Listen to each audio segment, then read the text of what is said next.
Hello guys, welcome to the Vedant Education. This is class 11 science and हम जो chapter ले रहे थे बेसिक कॉन्सेप्ट आधारभूत नियम रासायनिक विज्ञान का हम बात कर रहे थे, उसके अंदर हम आगे बढ़ रहे हैं। आज नया टॉपिक लेकर के आए हैं एंड होपफुली आप लोगों ने पिछले जब तक के चैप्टर हमने पढ़े हैं, जब तक के टॉपिक्स हमने लिए हैं वो आपने क्लियर कर लिए होंगे, नोट्स उनके बना लिए होंगे। तो चलिए आगे बढ़ते हैं। आज का जो नया टॉपिक है आप देख रहे होंगे सामने, लॉज ऑफ केमिकल कॉम्बिनेशन, और इसी को हम हिंदी में कहते हैं रासायनिक संयोजन के नियम। देखिए बच्चों क्या होता है, हम ये तो जानते हैं कि हर चीज़ या कई सारी चीज़ें जब बनती हैं तो रासायनिक अभिक्रियाएं होती हैं। हमारे चारों तरफ डेली लाइफ में बहुत सारी रासायनिक अभिक्रियाएं होती हैं और उनके अंदर वो जो रसायन है, जो हमारे परमाणु अणु हैं, जो अभिकारक है, आपस में जुड़ता है और उत्पाद बनाता है, डिजायर्ड उत्पाद बनाता है। तो बच्चों हमें ये देखना है कि भैया वो जो जुड़ रहे हैं रसायन आपस में, जो अभिकारक जुड़ रहे हैं, वो अपनी मर्जी से तो नहीं जुड़ रहे हैं कि जैसा उनको लगा वैसे वो जुड़ गए, जितनी मात्रा में लगा उतनी मात्रा में जुड़ गए, ऐसा तो नहीं हो सकता। तो उनको समझना पड़ेगा कि वो किस मात्रा में, किस आधार पे वो जुड़ रहे हैं, और इन सभी को समझाने के लिए हमने देखने हैं क्या ये आधारभूत नियम जो है रासायनिक संयोजन के नियम पढ़ने हैं हमें। ठीक है, इसके अंदर सबसे पहला है लॉ ऑफ मास कंजर्वेशन, और इसी को लिखते हैं द्रव्यमान संरक्षण का नियम। ध्यान देना बच्चों, यह किसने दिया था? यह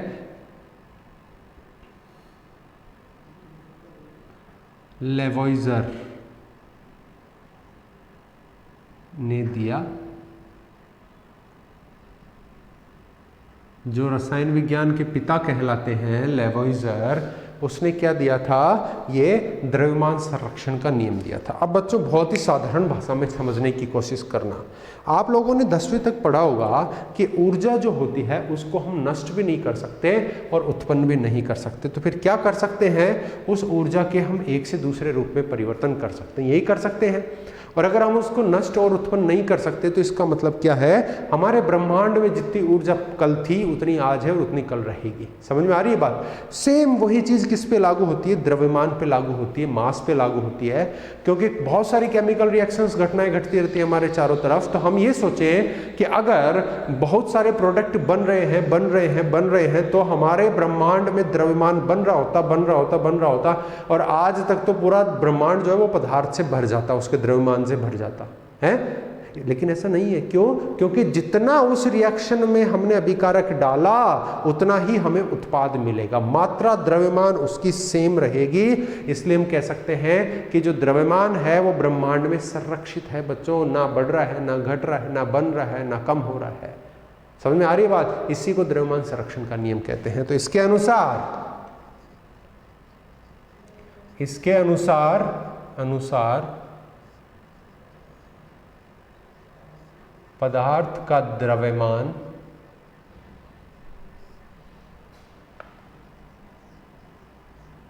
निर्मित या नष्ट नहीं किया जा सकता।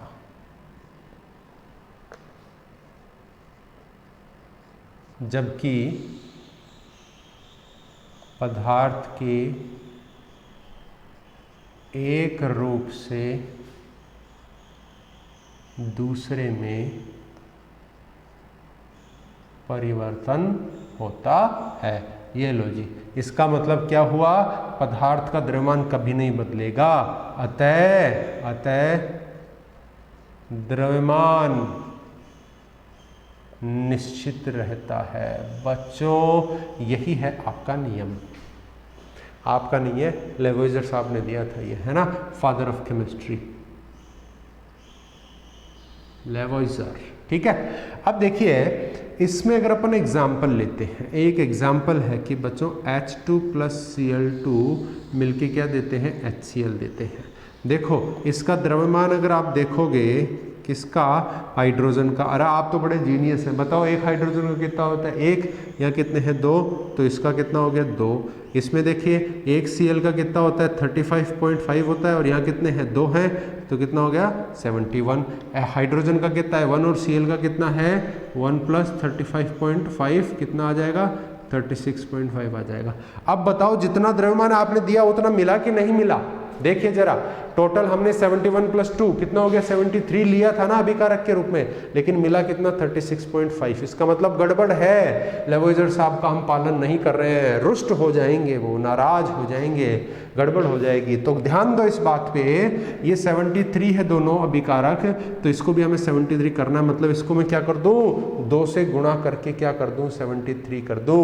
इसका मतलब मुझे यहाँ 2 से गुणा करना पड़ेगा। अब ये रिएक्शन ठीक है। तो आपको एक नई चीज दिख रही होगी कि ये क्या किया हमने? रिएक्शन को बैलेंस ही तो किया है ना? बैलेंस किया है ना रिएक्शन को। और रिएक्शन को बैलेंस क्यों करना पड़ा? क्योंकि भैया द्रव्यमान संरक्षण के नियम का पालन करना नहीं तो ये नाराज हो जाएंगे लेवोइजर। समझ में आ रही बात? तो किसी भी केमिकल रिएक्शन को इसीलिए बैलेंस करते हैं ताकि द्रव्यमान संरक्षण का नियम बना रहे, उसमें गड़बड़ नहीं हो, नहीं तो क्या होगी? पुलिस पकड़ लेगी। ठीक है, फिर चाहे कुछ भी कर लेना है। तो इस चीज का ध्यान रखना है, केमिकल इक्वेशन को हमेशा बैलेंस करना है, नहीं तो जितना आपने दिया उतना नहीं मिल रहा है तो फिर तो भैया ब्रह्मांड खतरे में आ जाएगा, है ना? चलिए, ओके, समझ में आया? मास कंजर्वेशन का नियम समझ में आया होगा आपको। ठीक है, क्या आगे बढ़े? आगे बढ़े, चलिए अगला नियम देखिए, सेकंड लॉ की बात अपन करते हैं। Law of mass of conservation हमने बात कर ली है, अब हम बात करते हैं अगला नियम। अगला नियम है लॉ ऑफ डेफिनेट प्रोपोर्शन।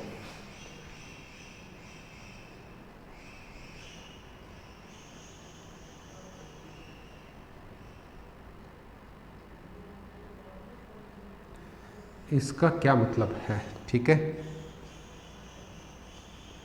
निश्चित अनुपात का नियम क्या है? देखिए,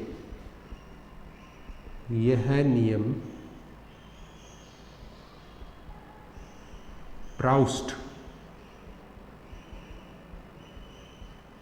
ने दिया था। ठीक है, प्राउस्ट ने डेफिनेट प्रोपोर्शन का नियम दिया, निश्चित अनुपात का, या फिर आप इसको बोल सकते हैं नियत संगठन का नियम भी इसको कह सकते हैं। ठीक है, नियत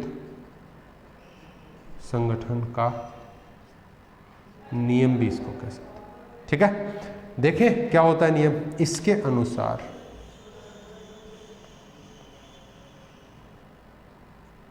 अनुसार देखो, मैं एक बार देख लेता हूं आपको बोर्ड पूरा दिख रहा है कि नहीं दिख रहा है। आप देखिए सामने, इसके अनुसार देखो, नाम से हमें समझ में आ रहा है कि भैया हमारे पास में जो भी नियम है वो क्या कहेगा कि अनुपात नियत रखना है। इसके अनुसार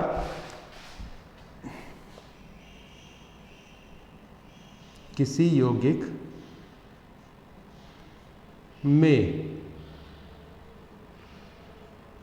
परमाणुओं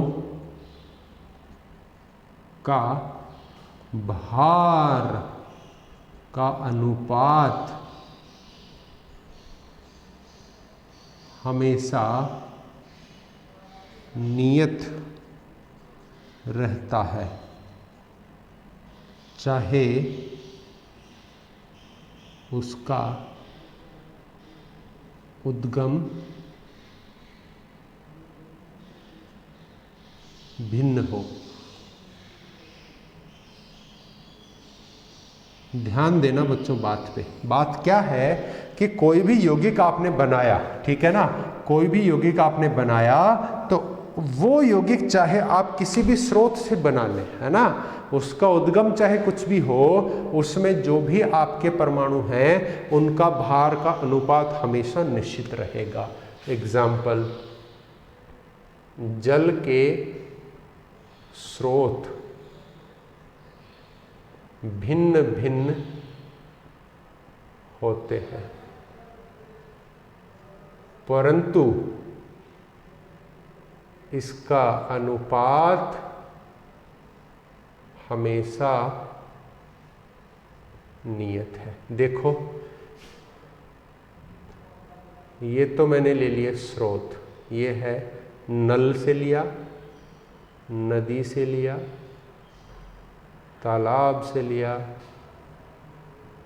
कुएं से लिया, इन सब से आप जल लेंगे ना तो इन सब से जो जल है वो H2O ही रहेगा और इसका जो अनुपात है वो क्या रहेगा। देखो हाइड्रोजन का 1 का 1 होता है भार, 2 का कितना हो जाएगा 2, अनुपात ऑक्सीजन का कितना होता है 16, या फिर मैं इसको क्या लिख सकता हूँ 1:8। ये हमेशा इतना ही रहेगा, चाहे आप जल जो है ना H2O जो है ना कहीं से ही निकाल लो, चाहे जमीन खोद के निकालो, चाहे आसमान तोड़ के निकालो, कुछ भी करो, लेकिन आपको अनुपात उतना ही मिलने वाला है। इसी को क्या कहते हैं हम, इसी को कहते हैं क्या, निश्चित अनुपात का नियम। बोलो बात समझ में आती है क्या? ठीक है, बड़ा आसान सा है, ज़्यादा कुछ नहीं है। तीसरा नियम देखते हैं अब हम, थर्ड, गुणित अनुपात का नियम।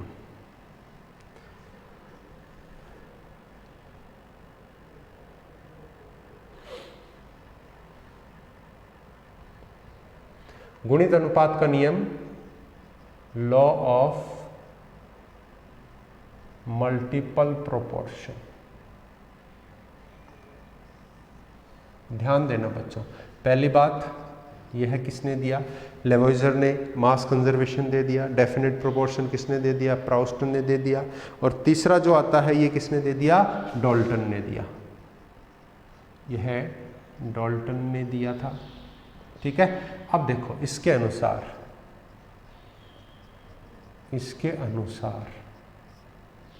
देखिए, जब दो परमाणु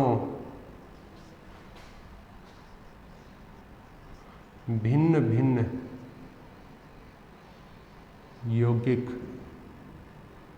बनाते हैं, ध्यान देना परमाणु वही दो हैं और वो क्या कर रहे हैं, बहुत सारे यौगिक बना रहे हैं, लेकिन अपने अपनी अलग अलग संगठन में जुड़ करके वो बनाएंगे। ठीक है, तो देखो जब दो परमाणु भिन्न भिन्न यौगिक बनाते हैं तो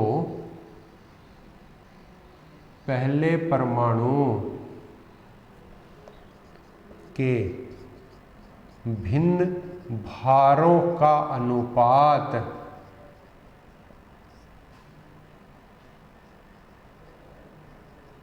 सरल होगा जब उसे दूसरे परमाणु के निश्चित भार से जोड़ा जाए। अरे बहुत ही सिंपल कहानी है, ध्यान दो। हमने क्या किया, दो परमाणु ले लिए, उनसे क्या करते हैं, वो 3-4 टाइप के अलग अलग यौगिक बनाते हैं, क्योंकि हमने उनका अलग अलग कॉम्बिनेशन कर दिया है ना। अगर वो 3-4 अलग अलग यौगिक बनाते हैं तो उन दोनों परमाणुओं में से एक परमाणु ले लो और उसको चेक करो कि उसके जो अलग अलग भार हैं, भाई अलग अलग परमाणु, उस परमाणु के अलग अलग यौगिक में अलग अलग भार होंगे, उन सभी भारों का अनुपात जो है ना वो सरल अनुपात होगा यदि दूसरे वाले को हमने क्या कर देना है, निश्चित कर देना है। देखो जरा एग्जाम्पल, नाइट्रोजन व ऑक्सीजन। चाय भी ले लूँ मैं साथ में, आप लोगों की आज्ञा हो तो, है नज़र मत लगा देना बस बच्चों, नज़र नहीं लगाना है चाय के, ठीक है। चाय की चुस्की के साथ मैं आपको पढ़ाता हूँ, ठीक है ना। देखो हम क्या कह रहे हैं कि नाइट्रोजन और ऑक्सीजन ने क्या किया, भिन्न भिन्न यौगिक बनाते हैं। ठीक है साहब, मान लेते हैं। तो यौगिक देखो कौन कौन है, यौगिक आप नाइट्रोजन और ऑक्सीजन के यौगिक देखेंगे ना, बहुत सारे आपको देखने को मिलेंगे और भविष्य में इनकी आपको आवश्यकता भी पड़ेगी बच्चों, बहुत ज़्यादा आपके सामने आने वाले हैं ये। देखो जैसे एक है N2O, NO, N2O3, N2O4, N2O5, ठीक है। इसके अंदर N अनुपात O करते हैं तो देखो नाइट्रोजन का एक का भार कितना होता है 14, 2 है तो कितना हो गया 28, और ऑक्सीजन का एक का कितना है 16। एक नाइट्रोजन है 14, एक ऑक्सीजन है 16, दो नाइट्रोजन है 28 और 3 ऑक्सीजन है 48। 2 नाइट्रोजन है 28 अनुपात 4, 16 चौक 64।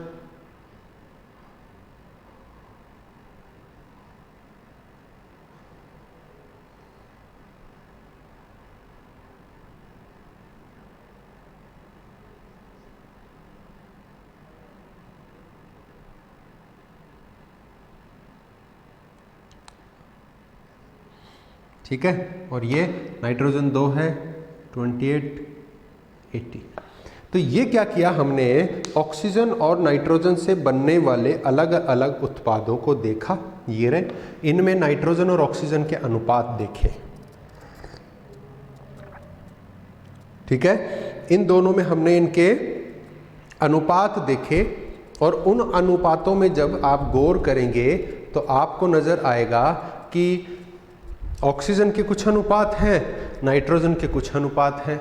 अब हमें इसके अनुसार क्या करना है कि पहले परमाणु के भिन्न भिन्न भार, ऑक्सीजन के ये जो भिन्न भिन्न भार है ना, इनका अनुपात सरल अनुपात आएगा। कब? जब क्या करना है, जब उसे दूसरे परमाणु के निश्चित भार से जोड़ा जाए। क्या अभी दूसरे परमाणु का भार निश्चित है? नहीं है ना, एक जगह 14 है, बाकी 28 है। तो सभी जगह हमें क्या करना है, नाइट्रोजन को फिक्स करना है पहले, फिर देखेंगे कि नाइट्रोजन के उस फिक्स भार से ऑक्सीजन कितना कितना जुड़ा हुआ है और उसका अनुपात सरल है या नहीं है। देखिए जरा, ये काम मैं कर देता हूं। यदि नाइट्रोजन को निश्चित करें, कितना करें, 14, तो ऑक्सीजन के भार कितने आएंगे? देखो, इसमें इसको मैं अगर 14 करता हूं तो आधा हो जाएगा, तो इसका भी आधा कर दूं मैं, तो ऑक्सीजन कितना रह जाएगा यहाँ 8, यहाँ पे ये तो 14 है तो 16, यहाँ पे इसको आधा करूंगा तो 14 होगा। निश्चित कर रहा हूं ना नाइट्रोजन को, इसका भी आधा कर देंगे 24, इसमें भी आधा, इसमें भी आधा, तो 64 का आधा 32, और इसमें भी 28 से आधा करूंगा 14, तो इसका आधा कितना हो जाएगा 40। तो ये क्या है, ऑक्सीजन के भार। अब देखते हैं कि भैया ऑक्सीजन के भार का जो अनुपात है वो क्या है, सरल है या नहीं है। देखो 8 अनुपात 16 अनुपात 24 अनुपात 32 अनुपात 40।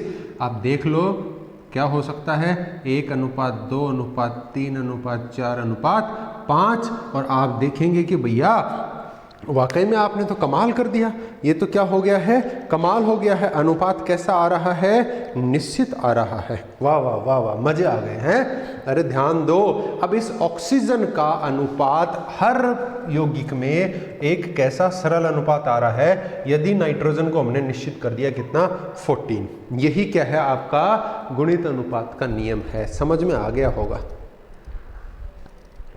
और समझ में आ गया तो 2 ताली और नोट डाउन कर डालो इसको। ठीक है क्या, समझ में आ गया? चलो अब आगे बढ़े, अपन आगे बढ़ते हैं। आगे जो है हम लेंगे दूसरा हमारा बर्जीलियस और हाइपोथेसिस लेना है। आगे देखिए, अभी इसको मैं इरेज करता हूँ फिर आगे बढ़ता हूँ। चलो बच्चों, अब देखो, अब हम नेक्स्ट लेके चल रहे हैं, वो क्या है, बर्जीलियस तथा आवोगाद्रो की परिकल्पना। Hypothesis of Berzelius and Avogadro, नाम से ही मालूम चल रहा है, परिकल्पना मतलब उनका विचार, उन्होंने ये कहा। ठीक है, देखो अब भैया किसने दिया वो तो आपको मालूम है ना, साइंटिस्ट का नाम आ गया तो किसने दिया वो तो आप जानते हैं, किसने दिया, बर्जीलियस और आवोगाद्रो ने दिया। अब क्या कहा वो देखिए, पहले मैं आपको ये बता दूं, देखिए मैं पहले यहां लिखता हूं बर्जीलियस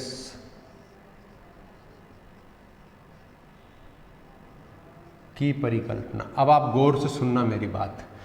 क्या होता है कि बर्जीलियस जो है उसने भी परिकल्पना दी और आवोगाद्रो ने भी दी, लेकिन पहले किसने दी थी, बर्जीलियस ने अपनी परिकल्पना दी थी। ठीक है, वही गैस के कॉम्बिनेशन की, गैस के आपस में जोड़ के यौगिक बनाने की, लेकिन उसमें कमी रह गई थी, गड़बड़ रह गई थी। वो हम देखेंगे क्या गड़बड़ रह गई।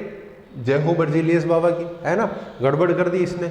उसको सुधारने के लिए कौन आया, फिर आवोगाद्रो बाबा आए। आवोगाद्रो बाबा की जय हो। और उसने क्या किया, बर्जीलियस की परिकल्पना को ही लिखा, बताया, लेकिन सुधार करके बताया। जो कमी बर्जीलियस ने की थी उसको उसने सुधार दिया। तो आवोगाद्रो की परिकल्पना क्या है, बर्जीलियस परिकल्पना का ही सुधरा हुआ रूप होता है। ठीक है, तो देखो बर्जीलियस ने क्या कहा, देखिए इसके अनुसार संयोग करने वाली गैसों, अरे भैंसों नहीं है, गैसों के समान आयतन में परमाणु की संख्या भी समान होती है। क्या कहा इसने कि भैया जो दो गैसेस आपस में संयोग कर रही हैं रिएक्शन में, उनके अंदर अगर आयतन समान है तो परमाणुओं की संख्या भी समान होगी। ठीक है ना। यहाँ पे आपको क्या करना है, ताप व दाब समान करना है। ठीक है, परमाणु की संख्या के ऊपर ताप दाब का वैसे प्रभाव नहीं पड़ता है, इसने कहा है ऐसा। ठीक है, देखिए मैं एक एग्जाम्पल लेता हूं, वही हमने लिया कि H2 गैस जो है वो Cl2 गैस से जुड़ करके क्या बनाती है, 2HCl गैस बनाती है। ये भैया हमने एग्जाम्पल लिया और इसमें इसको फिट करके देखते हैं। देखो एक शब्द आता है स्टोइकियोमेट्री, इसी चैप्टर में आपको आगे पढ़ाऊंगा। स्टोइकियोमेट्री होता है किसी भी अभिक्रिया को बैलेंस करने के लिए जो गणितीय रूप आप लेते हैं उसी को हम स्टोइकियोमेट्री कहते हैं। जो उसका आयतन हो सकता है वो उसका मोलों की संख्या हो सकता है, परमाणु या अणु की संख्या हो सकता है, लेकिन उसका भार नहीं हो सकता है। आगे चल के मैं समझाऊंगा। तो देखो इसको बैलेंस करने के लिए यहाँ आगे क्या है 1, तो ये है 1, आगे कुछ नहीं मतलब 1 है, इसके भी आगे कुछ नहीं है तो 1 है, इसके आगे क्या है 2, तो ये है इसकी स्टोइकियोमेट्री। ये कहता है कि समान आयतन में समान परमाणु होंगे। तो मैं कहता हूं कि मान लो कि इसका एक आयतन है ना, तो इसका भी एक ही है, और इसके आगे क्या लगा है 2, तो इसके क्या है 2 आयतन। इसका मतलब हम क्या कह सकते हैं, एक आयतन हाइड्रोजन गैस के एक आयतन क्लोरीन से रिएक्शन होती है तो 2 आयतन क्या बनता है, HCl बनता है। ठीक है, अब ये कहता है कि भैया समान आयतन है तो समान परमाणु होंगे। देखो समान आयतन है तो परमाणु समान होंगे। ठीक है भैया, आपने कहा, हमने मान लिया, आपकी आज्ञा सराखों पर। इसके अंदर एक आयतन है तो मैं मान लेता हूं कि इसमें n परमाणु है, और भैया इसका भी एक आयतन है तो इसमें भी क्या करना पड़ेगा, n परमाणु करना पड़ेगा। और जब एक एक आयतन मिलके 2 आयतन बन रहा था तो n परमाणु मिलके क्या 2n परमाणु बन जाएंगे क्या HCl का है। इसमें कोई रॉकेट साइंस नहीं है भैया, कोई आपको रॉकेट बनाने की बात नहीं बोल रहे हैं कि भैया रॉकेट बना के बताओ, है रॉकेट बना करके उड़ाओ, ऐसा नहीं है ना। समझ में आ गया। अब देखो यदि HCl का एक परमाणु बने, अगर मान लो HCl का एक ही परमाणु बने तो इसको मैंने कहा एक परमाणु। अरे भैया जब एक एक या n परमाणु मिलकर के क्या कर रहे थे, 2n बना रहे थे, तो इसको एक कर दिया तो इनका आधा आधा करना पड़ेगा ना, आधा परमाणु आधा परमाणु। तो इसके अनुसार क्या हुआ, अतः इसके अनुसार आधा H परमाणु व आधा Cl परमाणु मिलकर एक HCl परमाणु देता है। अब यहां पे आपको ऊटपटांग बात लग रही होगी, ऐसा ही भाई जो हमने सामने लिखा उसका मतलब तो यही है, लेकिन आपको ऊटपटांग बात लग रही होगी। ऊटपटांग बात क्या लग रही है आपको कि सर HCl कब से एक परमाणु होने लगे, ये तो एक पूरा यौगिक है। अरे बच्चों आप स्मार्ट हो, आप 9-10 से पढ़ के आते हो, इसलिए आपको मालूम है कि हाँ ये एक परमाणु नहीं है, लेकिन इस बावले को नहीं पता था, बर्जिलिस को नहीं पता था। अरे पुरानी बात है ना, ये बर्जिलिस को नहीं पता था, इसने बोल दिया जब कुछ भी नहीं था, इतनी आविष्कार नहीं हुए थे। आजकल तो हम बहुत छोटी क्लास से पढ़ लेते हैं, इनको नहीं मालूम था। तो फिर गड़बड़ ये कर दी इसने, तो क्या कहा गया कि भैया तू गलत है, सबने मिलकर इसको टॉर्चर करना शुरू कर दिया कि डाल्टन बाबा ने ये कहा था कि परमाणु तो अविभाज्य कैसा होता है? अविभाज्य होता है, मतलब उसको तो आप तोड़ ही नहीं सकते। और आपने तो क्या कर दिया, आधा परमाणु होने की बात कह दी, तो सरासर अन्याय हो गया ना परमाणु के साथ। तो यह कहानी गलत साबित हो गई। बर्जीलियस के अनुसार आधा परमाणु होना गलत है, क्योंकि डाल्टन के अनुसार, डाल्टन बाबा ने क्या कहा, डाल्टन के अनुसार परमाणु अविभाज्य होता है बच्चों। कैसा होता है? अविभाज्य। और बर्जीलियस भैया ने क्या गड़बड़ कर दी, उसने तो तोड़ मरोड़ दिया, परमाणु को ही तोड़ दिया। ऐसा तो नहीं हो सकता, उसने तो अन्याय कर दिया, गलत सलत काम कर दिया। तो रोक दो इसके काम को यहीं और शुरू कर दो अवोगाद्रो की परिकल्पना, और इसको बोलो कि भैया सुधार, नहीं तो एग्जाम में फेल हो जाएंगे। अवोगाद्रो की परिकल्पना, यह परिकल्पना क्या है? बर्जीलियस का सुधरा हुआ रूप है। भैया अवोगाद्रो हमारे जैसे स्मार्ट आदमी था, सब लोगों ने बोला गलत है, परमाणु यहाँ पे नहीं होना चाहिए, आधा परमाणु नहीं होना चाहिए, परमाणु गलत। इसने सोचा परमाणु के बाद आता है अणु, तो क्यों नहीं मैं इसमें अणु चिपका दूं। तो इसने क्या किया, वही सारी चीजें उठा ली, लेकिन परमाणु की जगह क्या कह दिया इसने, अणु कह दिया। किसने? अवोगाद्रो ने। और वो तो फिट बैठ गया, इसका काम तो सही हो गया, और बल्ले बल्ले हो गई भैया, अवोगाद्रो की तो पूजा होने लगी कि इसने तो सही कर दिया काम, सही परिकल्पना दे दी। ठीक है, और ये तो स्मार्ट काम किया ना इसने, तो उठा करके परमाणु की जगह अणु रख दिया। तो इसके अनुसार संयोग करने वाली समान आयतन वाली गैसों, वो एक गैसों नहीं है, गैसों में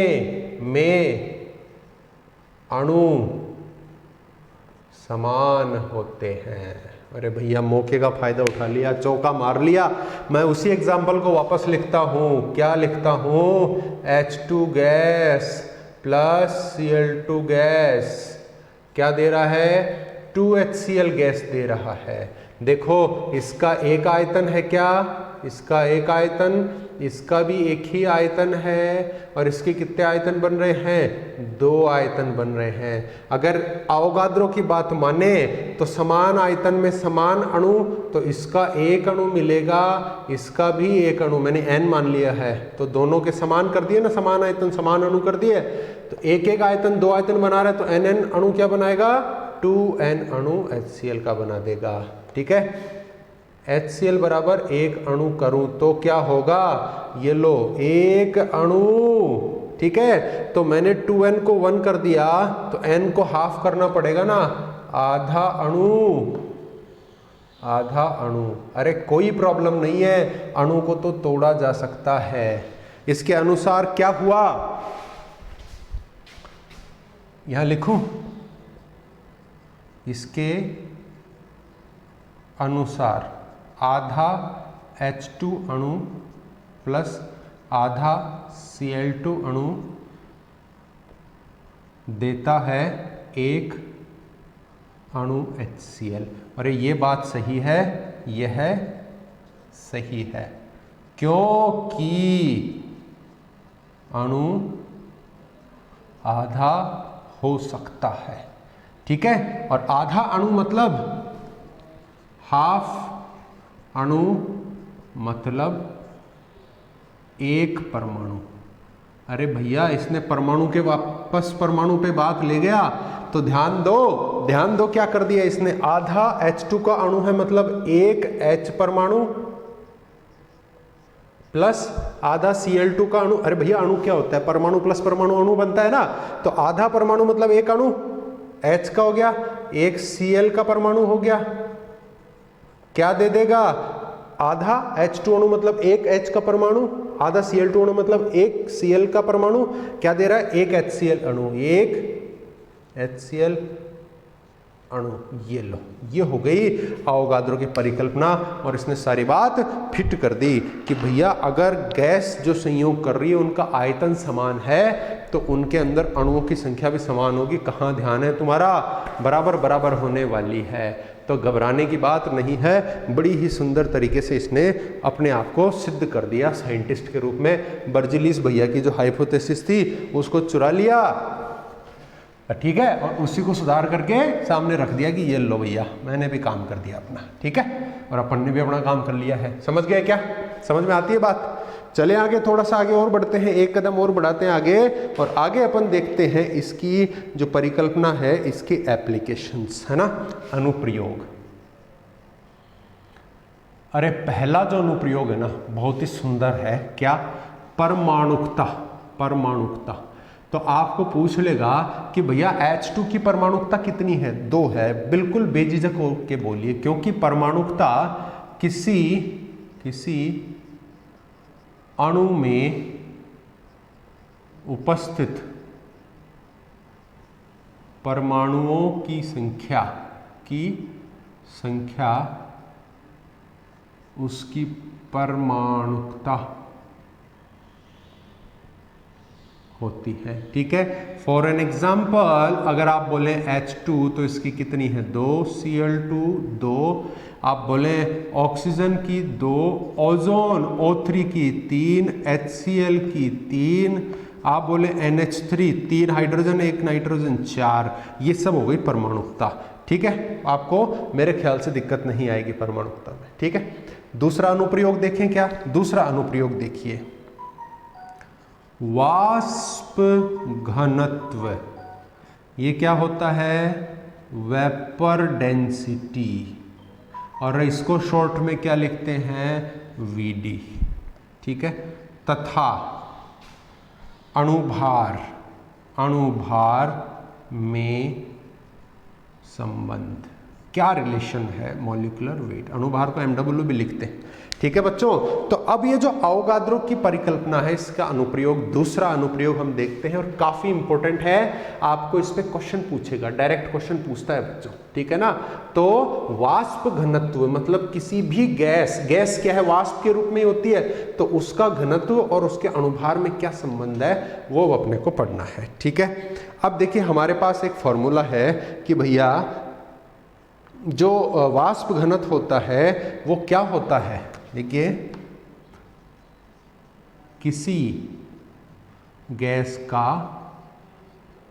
वाष्प घनत्व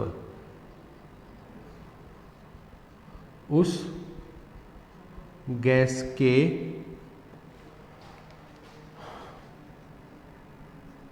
घनत्व तथा H2 गैस के घनत्व का अनुपात होती है। ध्यान देना भैया, हमें कोई XYZ गैस दे दी और कहा कि इसका वाष्प घनत्व पता कीजिए, तो क्या है? उस गैस का वाष्प घनत्व क्या होगा? उस गैस का घनत्व और H2 गैस के घनत्व के अनुपात को बोलेंगे। तो मैं क्या लिख सकता हूं? वाष्प घनत्व। आगे मैं इसको नहीं लिखूंगा बार बार, अब लिखूंगा VD। क्या है? उस गैस का घनत्व, गैस का घनत्व, ठीक है, बटा H2 गैस का घनत्व, H2 गैस का घनत्व। समझ में आई क्या बात? डेफिनेशन और ये बात कहानी समझ में आई क्या आप लोगों को? ठीक है। तो किसी भी गैस का अगर आप घनत्व निकालना चाहते हैं तो वो क्या होता है? उसका जो वाष्प घनत्व अगर निकालना चाहते हैं तो उस गैस का घनत्व बटा हाइड्रोजन गैस का घनत्व होता है। आप देखिए घनत्व D क्या होता है? देखिए, द्रव्यमान बटा आयतन होता है। इसका मतलब किसी का भी घनत्व लोगे तो दिए गए आयतन में कितना द्रव्यमान है वो आप बात करोगे। तो ये भी घनत्व है, तो मैं इसमें क्या लिख सकता हूं? VD बराबर गैस का घनत्व है, तो देखिए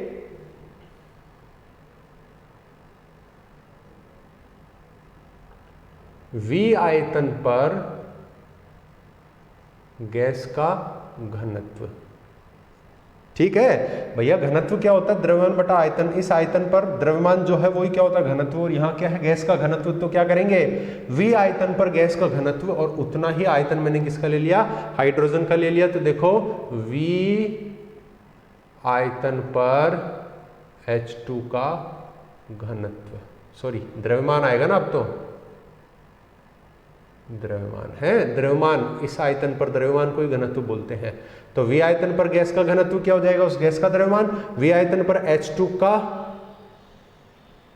द्रव्यमान क्या हो जाएगा, H2 का घनत्व हो जाएगा। समझ में आ रही है बात। और अगर मैं बोलता हूं कि भैया किसके अनुसार, अवोगाद्रो के अनुसार समान आयतन बराबर समान अणु होते हैं। अरे ठीक है क्या, इसका मतलब Vd जो है नियत आयतन है, दोनों के सेम है। तो मैं कह सकता हूं n अणु गैस है ना, V आयतन में कितने हैं, n अणु है गैस के, का द्रव्यमान ले लिया मैंने। समझ में आ रहा है, n अणु मान लिए इसमें। और जब दोनों का आयतन समान है तो अवोगाद्रो के हिसाब से हाइड्रोजन में भी क्या अणु है, n अणु है।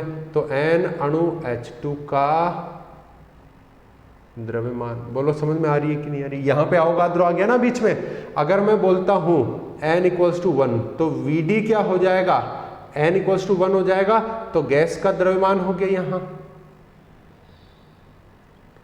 गैस का द्रव्यमान बटा H2 का द्रव्यमान। बोलो H2 का द्रव्यमान कितना होता है, 2 होता है कि नहीं होता है। तो Vd कितना हो जाएगा, Vd = क्या हो जाएगा, गैस का द्रव्यमान, इसी को हम क्या बोलते हैं, अणुभार बोलते हैं। यही अणुभार होता है किसका, वो गैस जो आपने काम में ली है। अणुभार, गैस का अणुभार, इसी को हम क्या बोलते हैं, मॉलिक्यूलर वेट। देखिए मॉलिक्यूलर वेट ये रहा, डिवाइडेड बाय H2 का द्रव्यमान कितना होता है, 1 का 1 होता है, H2 में 2 है तो 2 हो गया। ये लीजिए, ये क्या है, वाष्प घनत्व वेपर डेंसिटी Vd और इस मॉलिक्यूलर वेट के बीच में क्या है, उसका रिलेशन है। इसका मतलब किसी भी गैस का जो अणुभार है उसका आधा ही उसका वाष्प घनत्व होता है। ठीक है, मतलब कि अगर आपको बोलेगा कि ऑक्सीजन गैस की वाष्प है तो उसका घनत्व बताइए, तो इसका अणुभार कितना होता है, 16, 1 का 2 का हो गया 32, 32 बटा 2 कर दें तो कितना हो गया 16।